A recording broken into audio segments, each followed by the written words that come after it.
Friends, ಇವಾಗ ಗೋಲಿ ಬಜ್ಜಿ ತಿಂತ ನಾನು ಇವತ್ತಿನ ವಿಡಿಯೋ ಸ್ಟಾರ್ಟ್ ಮಾಡ್ತಿದ್ದೀನಿ. ಇವಾಗ ನೋಡ್ತಿದ್ರಲ್ಲ ಫ್ರೆಂಡ್ಸ್, ನೋಡಿ ಅಂತೂ ಇಂತೂ ನಾವು ಕಾಯ್ತಾ ಇರೋ ಟೈಮ್ ಬಂತು. ಯಕ್ಷಗಾನದ ರಂಗಸ್ಥಳ ಅಂತೂ ಸಖತ್ತಾಗಿ ರೆಡಿಯಾಗಿದೆ. ಮಕ್ಕಳು ಕೂಡ ಸಖತ್ತಾಗಿ ರೆಡಿ ಆಗಿಬಿಟ್ಟು ಕಾಯ್ಕೊಂಡು ಕೂತಿದ್ದಾರೆ ನೋಡಿ. ಫಸ್ಟ್ ಲೈನಲ್ಲೇ ರೆಡಿಯಾಗಿಬಿಟ್ಟು ಕೂತಿದ್ದಾರೆ.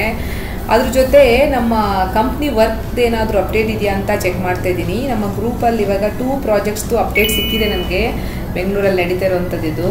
ಅಲ್ಲಿ ಒಂದು ಸೈಟಲ್ಲಿ ನೋಡಿ ಆ್ಯಕ್ಚುಲಿ ಸಂಪ್ದು ವರ್ಕ್ ನಡೀತಾ ಇದೆ. ಆಲ್ಮೋಸ್ಟ್ ವಾಲ್ಗಳೆಲ್ಲ ಕಂಪ್ಲೀಟ್ ಆಗಿದೆ, ಪ್ಲಾಸ್ಟರಿಂಗ್ ಮಾಡೋದಕ್ಕೆ ರೆಡಿ ಮಾಡ್ಕೋತಿದ್ದಾರೆ. ಹಾಗೆ ಇನ್ನೊಂದು ಪ್ರಾಜೆಕ್ಟ್ ನಡೀತಾ ಇರೋ ಸೈಟಲ್ಲಿ ವಾಲ್ ಕನ್ಸ್ಟ್ರಕ್ಷನ್ ಮಾಡ್ತಾ ಇದ್ದಾರೆ. ಈ ಪ್ರಾಜೆಕ್ಟು ನೋಡಿ ಫ್ರೆಂಡ್ಸ್, ಇಲ್ಲಿ 2nd ಫ್ಲೋರ್ದು ವಾಲ್ ಕನ್ಸ್ಟ್ರಕ್ಷನ್ ವರ್ಕ್ ನಡೀತಾ ಇದೆ. Back to Kundapura again friends. ಇವಾಗ ನೋಡಿ ಇನ್ನೇನು ಆಲ್ಮೋಸ್ಟ್ ಎಲ್ಲ ರೆಡಿಯಾಗಿದೆ. ಅವಾಗಲೇ ತೋರಿಸ್ತಿದ್ನಲ್ವಾ, ಯಾಕಂದರೆ ನಾನು ಕೂಡ ರೆಡಿ ಆಗಬೇಕು. ಇವಾಗ ಇಲ್ಲಿ ಗಣೇಶಗೆ ಫಸ್ಟು ಪೂಜೆ ಮಾಡಿಬಿಟ್ಟೇ ಯಕ್ಷಗಾನ ಸ್ಟಾರ್ಟ್ ಆಗುತ್ತೆ. ಇನ್ನೇನು ಕೆಲವೇ ಕ್ಷಣಗಳಲ್ಲಿ ಸ್ಟಾರ್ಟ್ ಆಗುತ್ತೆ. ಇವತ್ತಿನ ಯಕ್ಷಗಾನದಲ್ಲಿ ಸ್ಟೋರಿ ಬಂದ್ಬಿಟ್ಟು ಶ್ರೀ ಮಡಾಮಕ್ಕಿ ಕ್ಷೇತ್ರ ಮಹಾತ್ಮೆದೇನೆ ಮಾಡಿ ತೋರಿಸ್ತಾರೆ. ಇವತ್ತು ನಮ್ಮ ಮನೇಲಿ ನಡೀತಿರೋದು ಕ್ಷೇತ್ರ ಮಹಾತ್ಮೆ ಅಂದ್ರೇ ನಿಮ್ಗೆ ಗೊತ್ತಾಗಿರುತ್ತಲ್ವಾ, ಆ ಕ್ಷೇತ್ರದ ಬಗ್ಗೆ, ಅಂದರೆ ವೀರಭದ್ರ ಸ್ವಾಮಿ ನೆಲೆಸಿರುವ ಕ್ಷೇತ್ರದ ಬಗ್ಗೆ, ಹೇಗೆ ಅಲ್ಲಿ ವೀರಭದ್ರ ಸ್ವಾಮಿ ನೆಲೆಗೊಂಡಿದೆ, ಮತ್ತು ಅದರದ್ದು ಸುತ್ತಮುತ್ತಲಿನ ದೇವರದ್ದು ಸ್ಟೋರಿ ಇರುತ್ತೆ.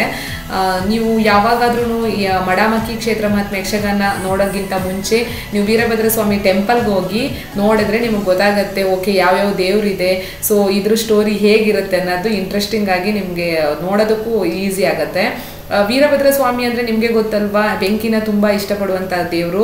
ಹಾಗೆ ನಮ್ಮ ಈ ಸ್ಟೋರಿಲಿ ತುಂಬ ಜನ ಇವತ್ತು ಯಾಕೆ ನೋಡೋದಕ್ಕೆ ಸೇರ್ತಾರೆ ಅನ್ನೋದು ಹೋಪ್ಸ್ ಅಂದರೆ, ಇಲ್ಲಿ ಡಿಫ್ರೆಂಟ್ ದೇವರುಗಳು ಅದರದ್ದೇ ಆದಂತಹ ಒಂದು ಏನಂತೀವಿ ದರ್ಶನ ಕೊಡುತ್ತೆ. ಅಂದರೆ ಈಗ ಕಲ್ಲುಕುಟ್ಟಿಗ, ಆಮೇಲೆ ಪಂಜುರ್ಲಿ, ಮತ್ತು ಕೋಟೆರಾಯ ಅಂತ ಬನಶಂಕರಿ, ಬೇರೆ ಬೇರೆ ದೇವರುಗಳಿದೆ ಅಲ್ವಾ ಆ ಸನ್ನಿಧಿಲಿ. ಆ ದೇವರೆಲ್ಲ ಹೇಗೆ ಅಲ್ಲಿ ಬಂದು ನೆಲೆಸಿದೆ ಅನ್ನೋದನ್ನು ತುಂಬ ವಿಶೇಷವಾಗಿ ನಟನೆ ಮೂಲಕನೇ ಮಾಡಿ ತೋರಿಸ್ತಾರೆ.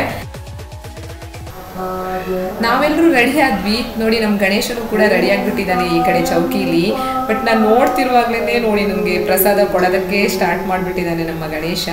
ಸರಿ, ಇವಾಗ ಮನೆ ಒಳಗಡೆ ಇವಾಗ ವಾದ್ಯವೃಂದದವ್ರು ಬರ್ತಾರೆ. ಯಾಕಂದರೆ ಗಣೇಶ ಪೂಜೆ ಶುರು ಮಾಡೋಕ್ಕಿಂತ ಮುಂಚೆನೇ ಅವ್ರು ಬಂದು ಅವ್ರು ಯಾವ ರೀತಿ ಸೇವೆ ಸಲ್ಲಿಸ್ತಾರೆ ನೈಟ್ ಅನ್ನೋದನ್ನು ಮನೆ ಒಳಗಡೆ ಒಂದು ಸಾರಿ ಅವರು ಅವ್ರದ್ದೇನು ಬ್ಯಾಂಡ್ ಸೆಟ್ ಇದೆಯಲ್ವಾ ಅದರಲ್ಲಿ ಸೌಂಡ್ ಮಾಡಿಬಿಟ್ಟು ಒಂದು 5 ಮಿನಿಟ್ಸು ಮತ್ತೆ ಕಾಣಿಕೆ ತೊಗೊಂಡು ಅವ್ರು ಅಲ್ಲಿಂದ ರಂಗಸ್ಥಳದ ಹತ್ರ ಹೋಗ್ಬಿಟ್ಟು ಕೂತ್ಕೊಳ್ತಾರೆ. ಯಾಕಂದರೆ ನೈಟ್ ಫುಲ್ ಅವರು ಕೂಡ ನಮ್ಮ ಯಾವ್ಯಾವ ದೇವ್ರು ಬರುತ್ತೆ ಅವಾಗೆಲ್ಲ ಅವರು ಕೂಡ ಅವ್ರ ಸೇವೆನಲ್ಲಿ ಮಾಡ್ತಾನೆ ಇರಬೇಕಾಗತ್ತೆ.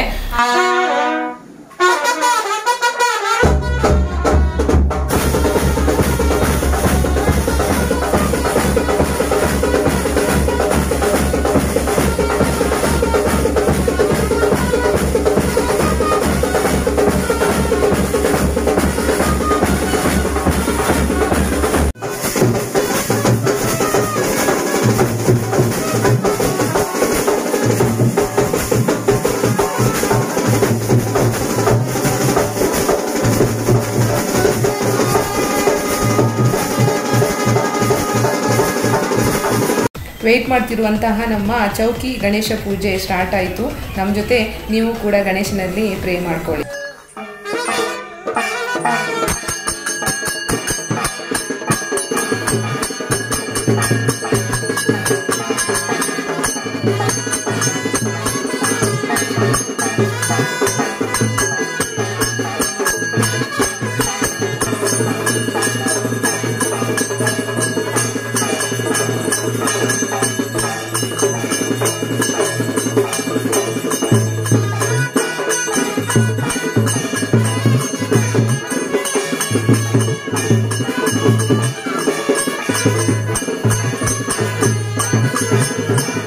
ಯಾವುದೇ ಕತೆ ಸ್ಟಾರ್ಟ್ ಆಗುವಾಗ ಆ ಕತೆದು ಇಂಟ್ರೊಡಕ್ಷನ್ ಬೇಕಲ್ವಾ ಫ್ರೆಂಡ್ಸ್. ಹಾಗೆ ಇಲ್ಲಿ ನಮ್ಮ ಯಕ್ಷಗಾನದಲ್ಲೂ ಕೂಡ ಯಾವ ರೀತಿ ಕತೆನ ಇವತ್ತು ಆಡಿ ತೋರಿಸ್ತಿರ್ತೀವಿ ಅಂದರೆ ಪ್ರಸಂಗ ಅಂತೀವಲ್ವಾ, ಯಕ್ಷಗಾನ ಪ್ರಸಂಗ. ಅದ್ರ ಜೊತೆ ಯಾವ್ಯಾವ ರೀತಿದು ದೇವ್ರುಗಳದ್ದು ನೇಮ್ಗಳು ಅವೆಲ್ಲ ಇಲ್ಲಿ ಸ್ಟಾರ್ಟಿಂಗ್ ಇಂಟ್ರೊಡಕ್ಷನಲ್ಲಿ ಕೊಡ್ತಿರ್ತಾರೆ.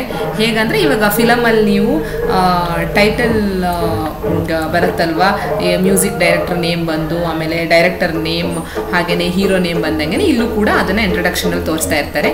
ಇದ್ರ ಜೊತೆ ಹಾಗೆ ಎಲ್ಲರೂ ಊಟ ನಮ್ಮ ಮನೆ ಹಿಂದ್ಗಡೆ ನಿಮ್ಮ ಪ್ಲೇಸ್ ತೋರಿಸಿದ್ದೀನಲ್ವ, ಅಲ್ಲಿ ಊಟ ನಡೀತಾನೆ ಇದೆ. ನಾನು ಕೂಡ ಈಗ ಅವ್ರ ಜೊತೆ ಊಟಕ್ಕೆ ಹೋಗಿ ಊಟ ಮಾಡಬೇಕು.